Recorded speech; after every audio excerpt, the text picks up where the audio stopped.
Well, hey, everybody. Welcome to Midweek Live, Northpointe Church. We are so glad that you guys have decided to tune in. It's middle of the week, middle of the day, so you might be having your lunch. I'm so excited about today because we're sitting with Steve and Jean Williams. And I'm really... I'm Jean. He's Steve. In case you didn't know. And I'm just excited because we're just going to talk about some just like normal, everyday stuff because we agree, we talked about this. In all these years of ministry, I am sure it's been so fast paced to talk with people on patios and in quick conversations between messages that it's just really kind of, people haven't really gotten a chance to get to see and know you too. For what you laugh already. For, you guys are lighthearted individuals. You're a very fun couple. And I don't know how many people actually get a chance to get to know you guys. And so I just really wanted to have them sit. And we're just going to talk about the early days, talk about you guys meeting each other, building a family, growing a church, and kind of the ups and downs and the seasons of that. And might even share some of those funny stories we were just talking about before we went live. But anyway, we're glad that you're here. If you have questions along the way, just be sure to drop them in. We'd love to hit them up for that. But tell me, okay, so we talked about some of this before. I thought you were both from the Central Valley. Nope. I was actually wrong. Yeah. Jean Jean, is yep. from Easton. Yeah. But Steve, where did you live before? Born and raised. Family farm out in Easton. Nice. Martha Farms. Yep. Yeah. And in I fact, was born out in Sanger. yeah. And Oh. so that was the nearest hospital Okay. back in the day. And I had an uncle that was a physician. So Oh, I wow. was born there. But I did grow up in Easton in the middle of a vineyard. Yeah. Very, very cool. Yeah. Yeah.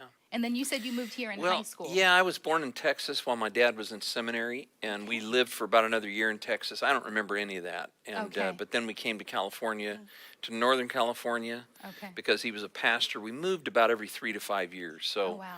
we lived in a place called Boonville. Very few people have ever heard of. Boonville. Although there is a Boonville language.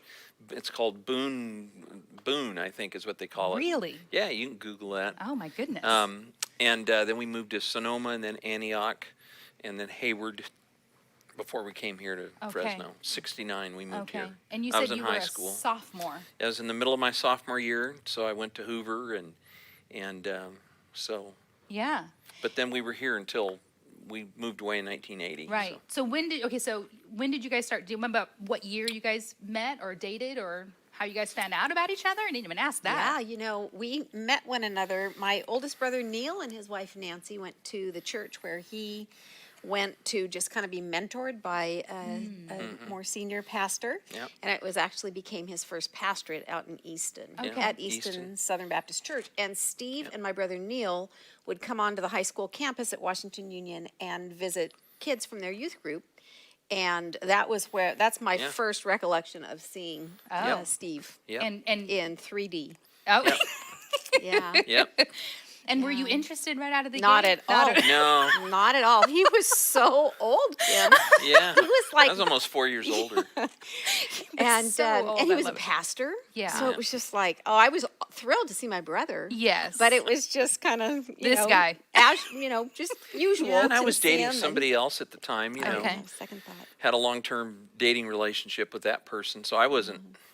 right. I wouldn't, Yeah. you know. Yeah. I remember You were not seeing her, putting meeting her off first any time. Nah. interest. Yeah. No. Nah. So something changed at some point. Yeah, well, so that relationship ended, and by then Jean had graduated from high school, and I started playing tennis with some guys in the church, just Oh. having fun doing that, and so I think that probably her sister-in-law Nancy, and then her brother might give them got to thinking, credit. maybe we ought to see if we can get these guys interested in I each other. see. So they said, hey, let's play some tennis. Okay. And Play some doubles. yeah, and Yeah. then they backed out at the last minute. Hey, something came Conveniently. up. But Conveniently. Wink, I remember wink. Nancy saying, but you could Oh, still play yes. with Jean. And so I called her up and said, hey, how about if we meet down at the high school? I mean, I didn't want it to be a date. Yeah. That just felt weird, you know?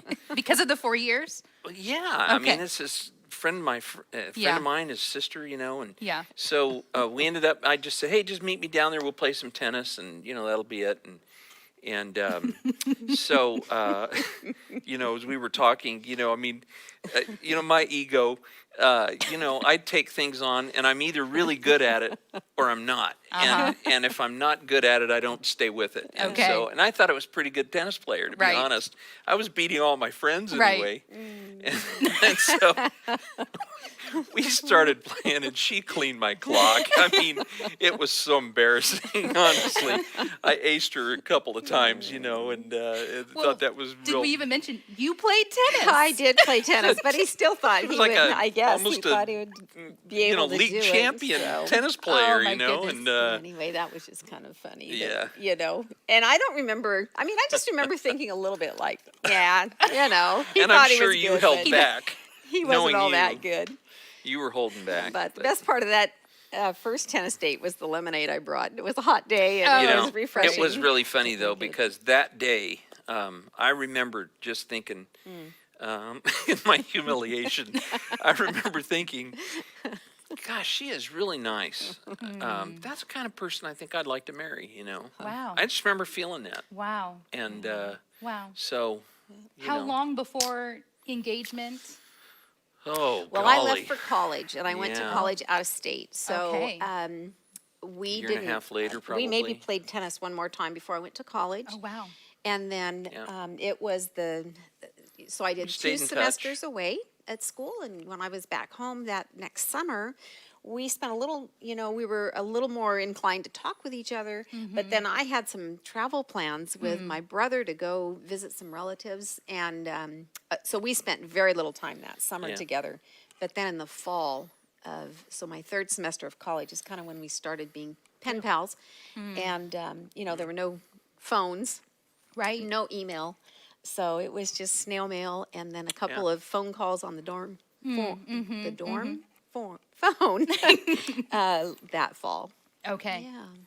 Yeah. So, it was probably a year and a half later we were started talking seriously. Okay. Yeah, and our then kids will got nail us engaged. on this, that we got engaged, and we raised them up on a So we have this four 4 seasons seasons rule. that theory of Okay. marriage. It's not smart to marry till Yeah. you've done 4 seasons Yeah. together. Okay. And so, Oh, Dennis and I would have failed this, by the way. well, Uh, I mean, this didn't come down from the mountain with Moses, but we just think that's a smart thing. Good yeah, wise. it is. So- And It they is. bought it hook, line, and sinker until they started doing the math on it and pushed back and said, well, what about you guys? Now, when that? we're putting this By the together, time it we got seems to married, me- we'd known each other 2 years So, and Yeah. had dated Yeah. for 2 Yes, years. Yeah. so. But Was it Emily that questioned that? we'll leave names out of this. Yeah. Our kids will I'm just kidding. appreciate that. Certain personalities of our kids would question that more than others. I love that. I love that. Yeah. So you get married knowing ministry is our Yeah, we future. did. I Yep. mean, it's not even your future; it's your now, because Yep. you were already a pastor at that point in time. Yep. You were not feeling like I'm a pastor that's going to be planting churches. No, not at that point. Okay. No, not at that point. That came as a result of going to Saddleback. Okay. And so after I'd been a pastor about 5 years, we were married at that point. Yeah. We were visiting with Rick and Kay Warren. Yeah. And he had just started Saddleback, and we'd been in touch with them, Right. so we knew what they were doing and stuff. But we Right. went down on vacation, and as Rick was describing what they were doing, it just, man, doesn't it just make so much sense? That's the way we ought to be doing church. And that day, by the end of the day, it came up in conversation. I Wow. mean, we were convinced that day Just we felt need like to go a- work at You Saddleback. knew. You knew at that We point. did. And Yeah, it's just we the two of did. you. So moving's a lot easier. You don't have Yep. a family That's to right. uproot or anything like that. So Yeah. you guys kind of jumped in Yep, We did. yep, and did We ministry did. there. And you guys, how long were you at Saddleback? 4 years. Okay. yeah, just about- shy of 4 just about. years. Yeah. So how did Northpointe and Northpointe was if I remember correct, Northpointe was not Northpointe. Correct. Well, at the beginning, we were Van Ness Community That's Church. it. Okay. But, so we were at Saddleback 80 to 84. Okay. And in 84, I took a church in the San Francisco Bay Area in San Mateo. Okay. And we were there for a little over 4 years. Okay. And so this church got started in 88. Okay. And it was an offshoot of the First Southern Baptist Church here in Fresno. Right. And it was And, called yeah, Van Ness yeah. Community Yeah. Church. In fact, we sat down and filmed an interview with the guy who was really the instigator Right. of Northpointe, Yeah. John Turner. He was the Right. pastor of that church. And that's going to get posted Yeah. at some point. Yes. maybe even you guys Yeah, can we'll put work that on getting link up. that for sure. But it's a cool interview, and people, you oughta watch it, because That's I cool. hope we'll archive it at the message section, Yeah. because Yeah, it's really cool to hear him tell his really side of how, it. his side of Yeah. how the whole Yes. thing got started, and, Yeah. you know. So you come home. Now, did you know? Okay, so they have a conversation with you, and they throw this idea of, we want you to be. Yeah, and we were On both down staff. there, we were on Okay, vacation. you were both. Yeah. Okay. Oh, yeah, We we were both together. got hooked the same day, Yeah. you know, I mean, it was Okay. you know, very much a God, kind of a thing, you Ordained. know. Very Yeah, much we so. knew it. And you From the both start, felt though. like Absolutely. you didn't need an That off. day. You didn't need No. to sit off the side and have a conversation. You both No. immediately felt like, no, this is something we need to say yes to. Yeah. So it was an easy Yeah. easy It yes. really was. We were on Yeah. the same page from Yep. the get-go. So you're on the same page from the get-go. Now we look at all 32 plus years. Do Mm. you feel like every step in the season of Northpointe, you guys have been on that same page? Oh, I think so. Absolutely. That's Yeah. amazing. You know, and I think one of the real interesting things is that like every season, they're kind of, seasons are standalones, but I think if you're paying attention, every season equips you for the next season. You don't know what that's going to be, Right. except in the rearview mirror. Yeah. But so, Yeah. all these experiences just rolled together. I didn't grow up in a ministry home, Steve did. And so a well-meaning friend at one of my bridal showers from the church I grew up in came up to me and said, "What in the world are you getting yourself into?" And I said, "I have no idea." I have no idea. And it was really kind of an offensive remark to me because of Yeah. her tone. Yes. But in that conversation, I just remember thinking, I don't have a clue, but I have complete confidence. I was madly in love with this guy, and the idea of doing ministry, it was just like, here we go. But I had no rule book. Yeah. No game plan. Yeah, and you know that whole thing, you know, the church we served in between Saddleback and here, Right. that was critical, because Big piece. that was a church that had been in existence 40 years, and that's really where I began to realize I need the chance to build something from the ground up. When you become the pastor of an existing congregation, especially coming in from the outside Yeah. like we did, Yeah. it's I compare it sometimes to a relief pitcher coming in the seventh inning, and this team is suddenly way behind, and it's like, great, I get Yeah. to take this and try to Yeah. turn it around, Right. and I Right. realized I'm not a reliever, I'm a starter. That's kind of, I realize that I need the chance to. Then if there's something wrong with the church, I know that I caused on it. you. I started that, so Yeah. Yeah. so I can teach my way out of any problem. You know, Yeah. if I see that we have an issue, it's because Yeah. I need to teach, how to get out of this issue. And that kind of brings me to kind of this, the we'll go back a little bit, but that thought that you just shared right now makes me think of that is why Shane is in the position that he is in now, right? The idea of pulling somebody from the outside, having experienced that Yes. yourself, you knew that was not Right. the way to go. Not desirable. Not at all. You know, we did a lot of study for years on doing what we have called here an intentional transition. Yeah. And one of the clear things was that whoever it is that's taking over, especially Yeah. when the pastor's been there a long time like we Yes. have, people need to know and trust them and love them as a shepherd. Mm-hmm. And the best way to see that happen is, Jesus said, feed my sheep. Hmm. You become a leader by being a feeder, by being a servant. Yeah. And so, literally, Shane has earned his way into the hearts Yeah. of our people. Yeah. They know. And Yeah. they know him and love him. That's Yeah. why, gosh, we had 600 and some odd votes, Yeah. Wow. one no. Yeah.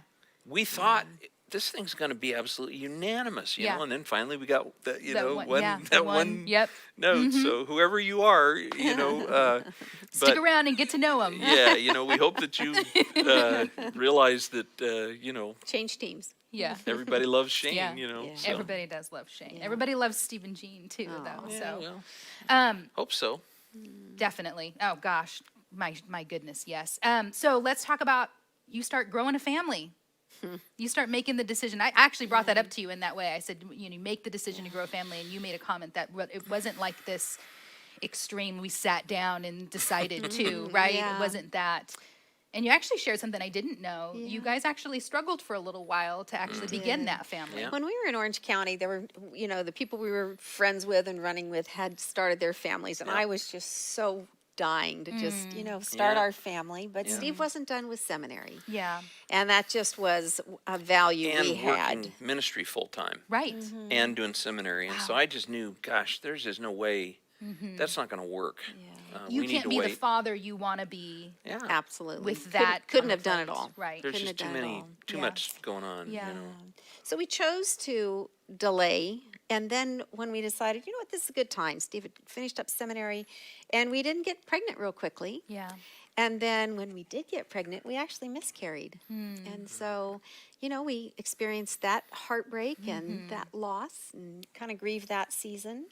And then, the Lord allowed us to get pregnant again. And we had our first daughter in Northern California up in San Mateo when we Okay. lived up there The church right before this one. just before coming here. Yeah. So Okay. Lauren, our firstborn, was about 2.5 when we moved to Fresno. And then when we made the move, I was expecting Emily. And then a couple of years later, Kyle was born. So Emily and Kyle were born here in Fresno and Lauren up in the Bay Area. So now, how do you balance, your growing family and building this community, building this church at the same time? I imagine those are very difficult years. How did we do it? Yeah. It was just, You just do it. you there just was a roll up your sleeves and do it. There was a time years ago, I used to play in the band here every single week. Wow. And preach messages and Wow. everything. And I look back now and I think, how the heck did I do that, And, but at the time, you're young, you have energy, Yeah. you have You vision. do it when you're young. To be honest, I never felt that our family competed with anything that I was doing as a leader here or our church. Vice In fact, versa. I feel like it actually helped me to stay healthier. Okay. Because there were times I'd come home. Probably the search for land was the most demanding, draining, I'd agree. scary whole thing Yeah. for us, and that took. We were 10 years in the school, so probably 7 of that before we finally had a deal on land where we Right. are here now. Right. But I'd go home and man, I could roll on the ground with the kids and laugh with them and have fun, and so it was a great Yeah. escape. Laugh for me, therapy, Yeah. joy therapy. And the kids, we folded them put 'em to into bed our at night stuff, and- and it Yeah, was we had- fun. They would stuff bulletins. And, it was an adventure when Yeah. kids are little. Yeah. Yeah. They're excited to just hop in the Yeah. car seat and go. Yeah. The day we closed on this property, it used to be a fig orchard, Okay. and I was sick as a dog the it's day sick. we closed escrow Oh, my finally. goodness. And but it was raining, and Jean came out with the kids, and they were out here with our Paul and slickers. Lynn Welch, and I can't remember who all I think Oh, the the McCallums Forsys, maybe the came. Morrises, the McCallums. Oh, wow. 30 yeah, people probably. Yeah. Yeah, maybe the Royces were out I would here, expect so. and they were all playing. The kids were all climbing in the Yeah. trees and all that kind of stuff, and so That it is was so cool. yeah. There's some pictures of you guys with the kids. I think it was probably, I'm guessing it's the student ministries building that is Yeah. now, right? And there's a large concrete slab, and the kids are little, and it looks like Yeah. they're maybe you guys are having lunch We or would something. come up and have picnic dinners. Yeah. Yeah. Just go Hey up and guys, want to see. go see the building? And Yeah. let's go. And, Yeah. there's always interesting things to find. And Yeah. Yeah, for gets sure. left laying around. So Kyle's our worship pastor, and so he has only known right. Northpointe as a his a only family. church. It's true. He and Emily both. Wow. Wow. So looking back, 32 years, is that right? 32 years. Highs and lows in this ministry here at Northpointe. Gosh, we wanna only go have first? a few more minutes here. This will be episode Why don't you 6. say what yours are, and then I'll see if there's anything I can add Golly. from that. My goodness. Well, I think some of the highs for me would just this idea of just the seasons you're in. They're very fond memories of raising our kids here. Among those would maybe have been the Sunday I thought Steve had our son and he thought I had our son, and we both left Tenaya When we were at school. Tenaya Middle School. No. Yeah. And my phone rang. I heard Steve coming in the garage, and it was a friend of ours saying, "I'm standing at." Well, hi. Nice to see you today. Didn't get to talk to you. She says, "Yeah." We had a little conversation. Then she said, "I'm really calling because Kyle's here," and it was like, Oh, "Oh my goodness!" So I just remember like dropping the receiver. Cell phones were brand new. I dropping actually the smiled when you receiver. said cell phone. I thought, wow, that's actually Yeah. it was early. Yeah. Probably a Nokia is what I'm thinking. Yeah. So anyway. Oh, that's You know, great. that's a high. Yeah. Those are adventures that had a safe ending. I just think about the years that, Kyle's in therapy over now. Hey, listen, You know. we made no bones with our kids when they would complain to us about things. We unanimously had this this unified front that said we want to give you at least one good reason to get into therapy as an adult. Well, and so- one of your kids became a Ben. therapist. Yeah, that's and true. one of them did. This is true, yeah. So she said, "I'm going to Yeah. make it an actual business." Yeah, no kidding. That's fantastic. Yeah. So those are Oh, some. gosh. Yeah. What about Those you, are Steve? highs. Well, there's so many highs. Yeah, I My imagine. goodness. I feel like the whole thing has been a high, honestly. I honestly feel Even like, this season is just just so special. yeah, I just feel like I was put on planet Earth to be the pastor of Northpointe Church. That's how I feel about it. And so cool. I feel like everything that happened early in my life prepared me for these years. I feel like I've been serving in my sweet spot here. The people have been wonderful. I mean, there's some exceptions to that. I mean, there's always difficult people and difficult problems and things. But I always felt like all the difficulties and the down things, they just build you. They help you get smarter. They help you to get tougher. Yeah. They help you to get more tender in some ways. Yeah. Gosh, the lows.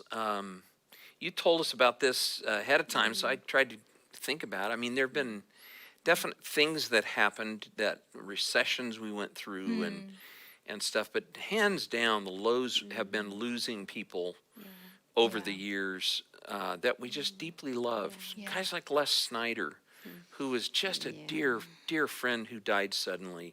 Just lost Bill Willis a couple weeks ago. Guy who built this worship center Yeah. we're sitting in. Yeah. I actually didn't know and, about it till I was watching that video. yeah. And I didn't. I didn't Losing realize that. staff over the years. Some of Yeah. them DQ'd themselves, you Yeah. know, Yeah. and that was painful. Yeah. Very And painful. and The relationships you yeah. love. Come and go. yeah, those were probably hands down the most difficult of all was losing Pastor Eddie. You know, Yeah. when he, I mean, as I was with him when he collapsed, and Yeah. it's like, wow. Yeah. There are times I still wonder, did that really happen? Yeah. And Yeah. it was very traumatizing. And, Yeah. and golly, the steps that I walk out and teach, Yep. I never walk up Yep. those steps that I'm not Yep. remembering, that day. I and feel the same way about certain just the parts loss, of the the worship loss center. of him, and just thinking, man, God, we need more guys like him in the world, not Right. less. Yeah. And the times that you just can't figure out, what's behind it all, and Yeah. someday we'll understand those things better, and Yeah. but those have probably been the lows. So Those one of the people. things that's so admirable about the way that you lead, and we see this from the top to the bottom. So top meaning you, and because you've shown how to do this well, we see it trickle down through our pastors and stuff, down through ministry, and that is identifying leaders behind you, and mentoring them and coming alongside them. I think for any leader, that's probably a hard thing, a hard balance at first, but you've just done that so well. It's not just with Shane. I mean, all of the pastors that you link arms with, it's been that. They all spend time with you. You pour into them. So many of our pastors, even that are not at Northpointe anymore, are big influencers here in the Central Valley in churches all throughout Fresno and Clovis. We know, that they've spent time here, and I think all of them would say they are not the pastors. They are not the pastors they are now without you in their life at some point in time. And so, how do you, as a leader, how do you decide? I'm gonna start to identify someone that might end up replacing me at some point in time. I never consciously thought about that. I just knew that for the church to be what it needed to be, it's about releasing people into ministry. I love Pastors. My dad said something to me one time that made so much sense. He said, Steve, pastors are the key to a church. And I knew that. If a church has a real dynamic pastor, the church will be dynamic and stuff. But he said, just remember, though, that a key is only good for either turning something on or turning it off, Wow. locking it or unlocking it. And for me, a pastor's purpose is unleashing the church for people to discover their shape and their ministry and impact the world. And so, for me, it's like, it's going to take really talented people to help do that. Wow. So let's find people who, first of all, have a heart, they love Jesus, Right. and they get what the church is about, Right. and they're after that. Right. And let's make them thrive. What can we do to help you be successful? And Yeah. Because a lot and of get leaders out of your they way might and- hoard that influence to some degree, Yeah. or even information for that matter, And I love that Yeah, you said but- unlock. You have opportunity to lock or unlock. Yeah, but when you're doing multiple services, which we've done for most of our years. ministry here, Yeah. I knew I can't last if I have to do all of this stuff. Wow. And so there comes a point where, you've got to have other teaching. Plus the health of the church is better, the more voices people are hearing. Yes. And, Yeah.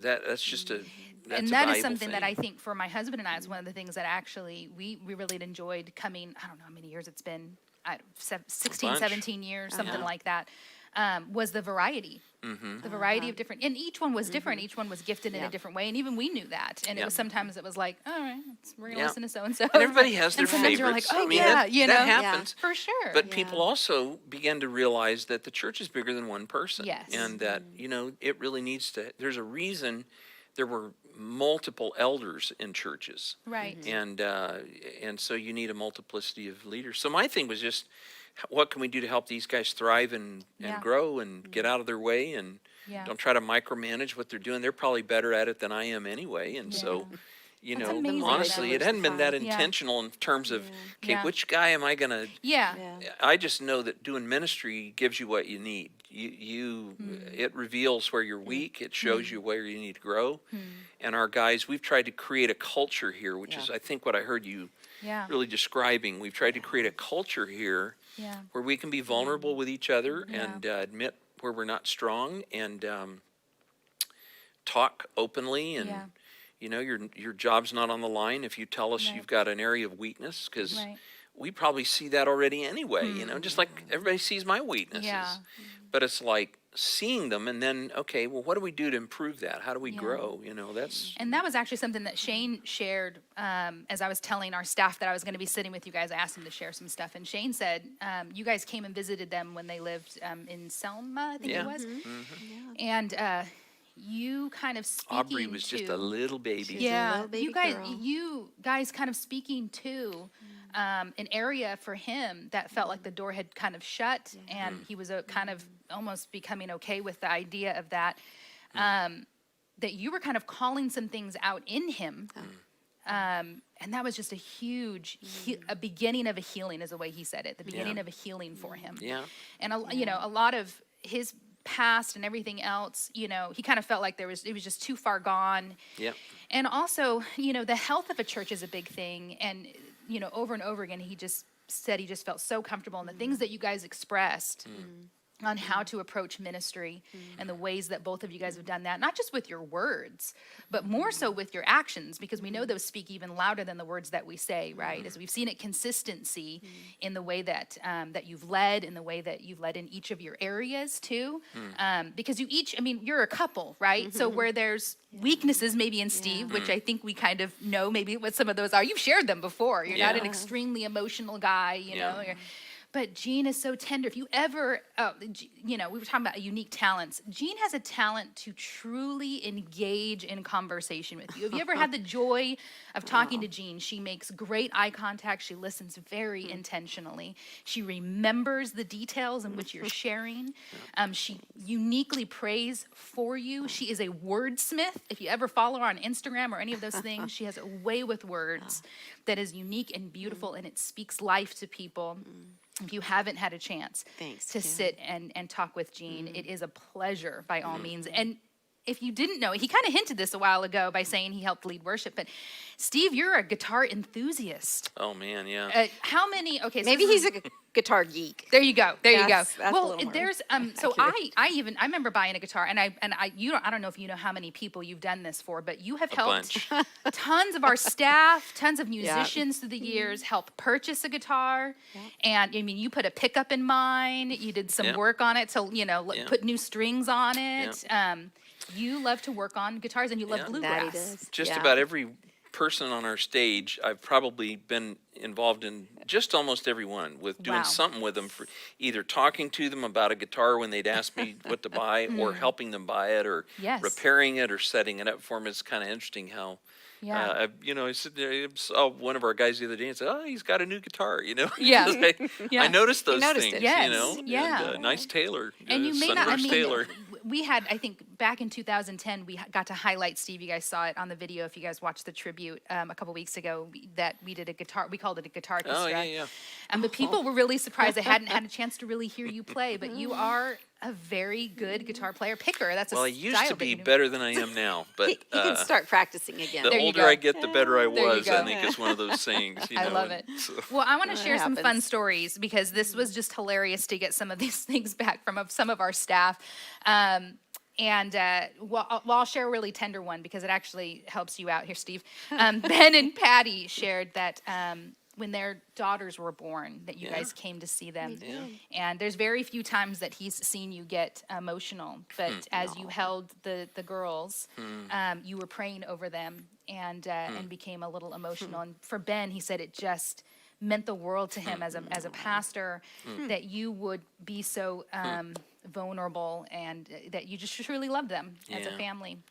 And it was just a really beautiful thing. And he also shared the only other time he's really seen you get very emotional is when you were talking to the pastors about the importance of praying for our people, when they put in prayer requests, how important those really are, and how valuable it is to be bringing those together and praying for people that call Northpointe home, and honestly, people that don't even call Northpointe home, that we would just be praying for them. And those were just some really tender moments. I thought, man, that really just helps you to understand truly Steve's heart behind caring and shepherding this church. And so that was really tender ones, but I'm going to share a really embarrassing one. It was actually embarrassing for me. Like I said, I've been coming about 17 years. So my son, I think my youngest son was about 2 years old. It was a Christmas and we're leaving. Jean's being Jean. She's so sweet. And my youngest son is running out the worship center. So she's kind of following him, this just ever so cute. And she picks him up. You remember this? I know oh my exactly gosh, where I'm this so is embarrassed. going. She picks him up and goes, "Oh," and then sits him down. And she says, "We won't tell Mom." And I said, he farted on you, didn't he? And she said, funny. "Yes." Yeah, pretty much. Yes, he did. And then, speaking of hidden That's talents, funny. does he not have the hidden? Did he not have the hidden talent to do it? Yeah. On cue. I mean, he can just do it. I said he kind of farts on demand, Yes. so I'm so sorry. You should have heard the car ride home. Dyson, you farted Oh, on gosh, Jean that's Williams. funny. Are you kidding me right now? Anyway, but then Jack Morris shared a hilarious, he said he was getting baptized back in the younger here's years. another fart story. Yes, here we go. Yeah, the younger years of Northpointe, and getting ready to be baptized, and it was at a racket club or something, and so it was a jacuzzi, but they turned off the bubbles. Somebody leaned up against the button, and those bubbles went Mike for... Phillips is, and he I love how you know exactly. He claims that he just accidentally hit the button. I don't think so, but anyway. Never So you're trust standing Mike there Phillips. having this extra spiritual moment, getting ready to set up baptism, and bubbles so come he up. pushes it and pulls it, and Oh, my and I'm goodness. trying to explain what baptism is, and all of a sudden this big bubble right behind me goes right behind me, and there's people standing around Oh, in my this small goodness. room, smaller than this room, Oh, you know. gosh. and all I could think to say was, that was not me, guys. and everybody, then they died. They're holding it back until I said that, and then they died. And now you got to bring it back Yes, now you to, gotta here's do this it. person you're wanting to Lost that baptize, Oh, my and goodness. it's like, Oh, my you talk about goodness. memories that Oh, they'll my never forget. That's awesome. Oh. And then, of course, they shared, and I would say we need to ask to Was see that this Jack cake. that I was It baptizing? was Jack specifically Oh, that my you were gosh, baptizing. Jack, yeah, I at am that so time. sorry. Oh my gosh. See, all these years later, he still remembers that, But he said he thought it was the best. Oh he just my gosh, loved it. I didn't know it was. Well, Gene Williams his apparently baptism. is known for a kitty litter cake Oh. that was actually you baked it in a Disgusting. kitty litter You do. container. You did. Yes, You would with use Tootsie Rolls and the whole bit. That you run through the microwave and kind of God. sculpt Oh them my a little. goodness! So to give you, I wanted to end with this because I just Yeah, wanted all you the guys things to just will be see. remembered for. Yeah. Farts and kitty litter cake. I apologize. I'm Yeah, so yeah. sorry. They're a theme here. We would hope for something a little Oh, more God. Well, glamorous. let's lift it up And for in the that. end, That's okay. let's finish this up. Please. Well, let me lift it up. What are the plans? What does the future look like? You're still here at Northpointe. You haven't left. You're not planning to leave. Nope. You're a founding pastors. What are you looking forward to?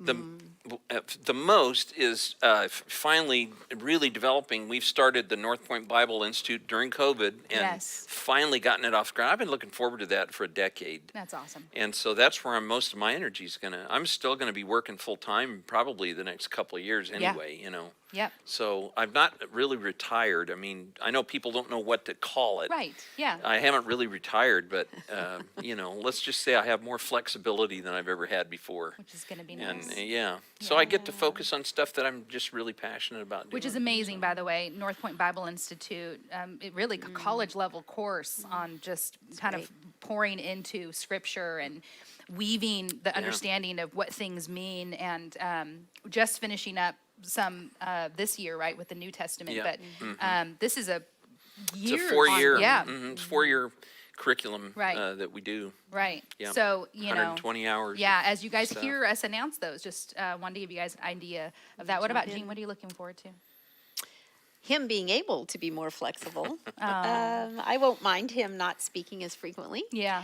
Because it will impact things, in a different way. Yeah. Our life on Yep. the weeks he's not speaking is going to probably be a little more normal to where we could, run to the lake or run to the coast Yeah. and not have to, have him studying and Yes. writing over notes, Being more buckled present. in as we're driving home, being much more present. Looking forward to shared times with the grandkids and, Yeah. and our children. Our Yeah. 3 children happen Yeah. to live in Fresno Yeah. with their spouses and their families, and that's just an incredible gift to us, and we don't take it for granted. Yeah. God could call them overnight. Yeah. Yeah, They could go to bed at night knowing they're going to go elsewhere, and yeah. just to be able to be in the present Yeah.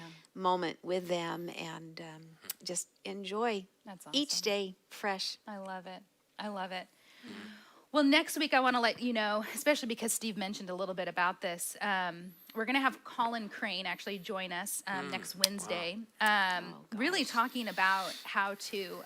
Boy, there's an up and comer. Yeah. Oh, yeah. Colin Crane is our Wow. high school pastor, but he was Eddie's oldest son. And so, we're just going to talk about losing a loved one right around the holiday. Not that there's ever a time that you can lose a loved one that would be ever easy, but just to kind of talk about how to walk through that. How do you kind of process through that? What things could people maybe be working on and hearing from as an encouragement from him and his family and that experience? And well, we know a lot of people this season might be finding themselves without a loved one, especially this last year. We've lost a lot of people, and so we'll hope that you guys will join us back for that. I hope that you just have enjoyed just getting to know Steve and Jean for the people that they are, and that you guys would go and make it a great rest of your week. Have a good one.